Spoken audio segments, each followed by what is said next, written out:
ജപ്പാനും ഭാരതവും തമ്മിൽ വിവിധ ധാരണാപത്രങ്ങളിൽ ഒപ്പുവെച്ചു. പ്രധാനമന്ത്രി നരേന്ദ്രമോദിയുടെ ജപ്പാൻ സന്ദർശനത്തിനിടയിലാണ് ഇരു രാജ്യങ്ങളുടെയും നിർണായകമായ ചുവടുവെപ്പ്. അടുത്ത 10 വർഷത്തിനുള്ളിൽ ജപ്പാനിൽ നിന്നും 10 ട്രില്യൺ യെൻ നിക്ഷേപമാണ് ഭാരതം ലക്ഷ്യമിടുന്നതെന്ന് പ്രധാനമന്ത്രി പറഞ്ഞു. ഇതിനായി ഇരു രാജ്യങ്ങളിലെയും ചെറുകിട ഇടത്തരം സംരംഭങ്ങളെ സ്റ്റാർട്ടപ്പുകളുമായി ബന്ധപ്പെടുത്താൻ പ്രത്യേക ഊന്നൽ നൽകും. സാമ്പത്തിക സുരക്ഷ, പരിസ്ഥിതി, സാങ്കേതികം, ആരോഗ്യം, മൊബിലിറ്റി മേഖലകൾ കേന്ദ്രീകരിച്ച് ഇതിനായി പ്രത്യേക റോഡ് മാപ്പ് തയ്യാറാക്കിയിട്ടുണ്ടെന്നും പ്രധാനമന്ത്രി കൂട്ടിച്ചേർത്തു. ഹൈ ടെക്നോളജി മേഖലയ്ക്കാണ് മുൻഗണന നൽകുന്നത്. ഡിജിറ്റൽ പാർട്ട്ണർഷിപ്പ് 2.0യും AI സഹകരണവും ഉൾപ്പെടെ ഹൈ ടെക്നോളജിയിൽ ഉൾപ്പെടും. ജപ്പാൻ പ്രധാനമന്ത്രിയുമായുള്ള ചർച്ചയെ ക്രിയാത്മകമായിരുന്നുവെന്നും പ്രധാനമന്ത്രി വിശേഷിപ്പിച്ചു. अगले दशक के लिए एक रोड मैप बनाया है. हमारे विजन के केंद्र में इन्वेस्टमेंट, इनोवेशन, इकोनॉमिक सिक्योरिटी,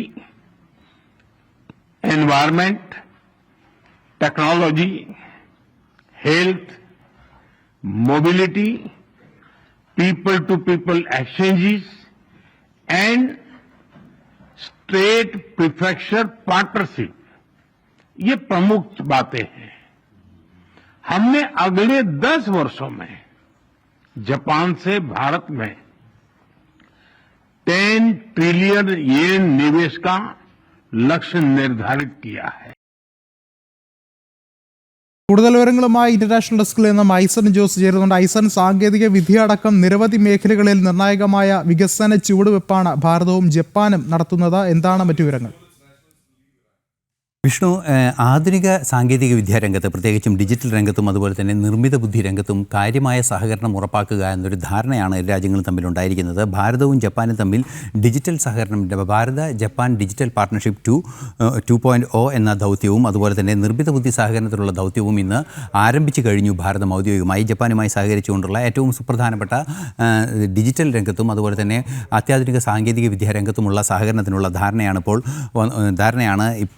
ഇന്നു മുതൽ നടപ്പാകുന്നത് എന്നാണ് മനസ്സിലാക്കാൻ സാധിക്കുന്നത്. അതുപോലെ തന്നെ ഏറ്റവും നിർണായകമായൊരു ഘടകം ജപ്പാൻ്റെ ഭാരതത്തിലുള്ള നിക്ഷേപം സംബന്ധിച്ചാണ്. അടുത്ത 10 വർഷത്തിനുള്ളിൽ 10 ട്രില്യൺ യെൻ നിക്ഷേപം ഭാരതം പ്രതീക്ഷിക്കുന്നുവെന്നും അതിൻ്റെ ഒരു റോഡ് മാപ്പ് തയ്യാറാക്കി കഴിഞ്ഞുവെന്നും അല്പസമയം മുമ്പ് നമ്മൾ കേട്ട പ്രധാനമന്ത്രിയുടെ വാക്കുകളിൽ നിന്നും നമുക്ക് മനസ്സിലാക്കാൻ സാധിക്കുന്നുണ്ട്. ബഹിരാകാശ രംഗത്ത് കാര്യമായ സഹകരണം ഉറപ്പാക്കുന്നതിനുള്ള നീക്കങ്ങൾ നടപ്പാക്കുമെന്നും അറിയിക്കുന്നുണ്ട്.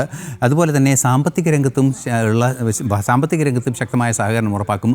സമാനമായ സഹകരണം ഹരിത ഊർജ്ജ രംഗത്തും ഹരിത രംഗങ്ങളും, അതായത് ഗ്രീൻ മൊബിലിറ്റി രംഗങ്ങളുണ്ട്, അതുപോലെ തന്നെ ഗ്രീൻ പശ്ചാത്തല വികസന സൗകര്യങ്ങളുണ്ട്. അത്തരത്തിലുള്ള ഗ്രീൻ സംവിധാനങ്ങൾ അല്ലെങ്കിൽ ഈ ഹരിത ഊർജ്ജ രംഗത്തും ഹരിത വികസന രംഗത്ത് കാര്യമായ സഹകരണം ഇരു രാജ്യങ്ങളും തമ്മിൽ ഉണ്ടാകുമെന്നും പ്രധാനമന്ത്രി പറയുകയുണ്ടായി. മാത്രമല്ല അപൂർവ ധാതുക്കളുടെ വിഷയത്തിലും അതുപോലെ തന്നെ മറ്റു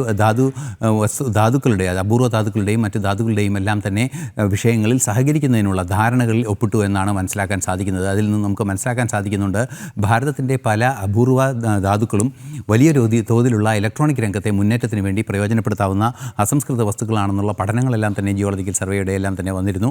ഇതുമായി ബന്ധപ്പെട്ട ചില ഗവേഷണങ്ങൾക്കും അനുബന്ധ വികസനങ്ങൾക്കും അനുബന്ധ നിർമ്മാണങ്ങൾക്കുമുള്ള സംവിധാനമായിരിക്കും ഒരുക്കുക എന്നാണ് മനസ്സിലാക്കാൻ സാധിക്കുന്നത്. അതുപോലെ തന്നെ നേരത്തെ സൂചിപ്പിച്ചതുപോലെ ബഹിരാകാശ രംഗത്തുള്ള സഹകരണം, സാമ്പത്തിക രംഗത്തുള്ള സഹകരണം, അത്തരത്തിലുള്ള വിശാലമായ സഹകരണങ്ങൾ ഉണ്ടാകുമെന്ന് തന്നെയാണ് അറിയിക്കുന്നത്. നേരത്തെ ഇന്ന് രാവിലെ നടന്ന കൂടിക്കാഴ്ചയിൽ, ബിസിനസ് ടു ബിസിനസ് കൂടിക്കാഴ്ചയിലെല്ലാം തന്നെ അതിന് മുന്നോടിയായി നടന്ന കൂടിക്കാഴ്ചയിലെല്ലാം തന്നെ പ്രധാനമന്ത്രി ഇക്കാര്യം പറയുകയും ചെയ്തിരുന്നു. ഭാരതം ഒരു നോളജ് ക്യാപിറ്റലാണ്, അല്ലെങ്കിൽ ഒരു ടാലൻറ്റ് ക്യാപിറ്റലാണ്, ടാലൻറ്റ് പവർ ഹൗസാണ്. അതുപോലെ തന്നെ സാങ്കേതിക വിദ്യ പവർ ഹൗസാണ് ജപ്പാൻ. ഈ രണ്ട് സാധ്യതകളും ഒന്നിക്കാനുള്ളൊരവസ്ഥയാണ്, ഒരു സാധ്യതയാണ് ഇരു രാജ്യങ്ങളും തമ്മിലുള്ള സഹകരണത്തോടെ ഉണ്ടാകുന്നതെന്നും പ്രധാനമന്ത്രി പറയുകയുണ്ടായി.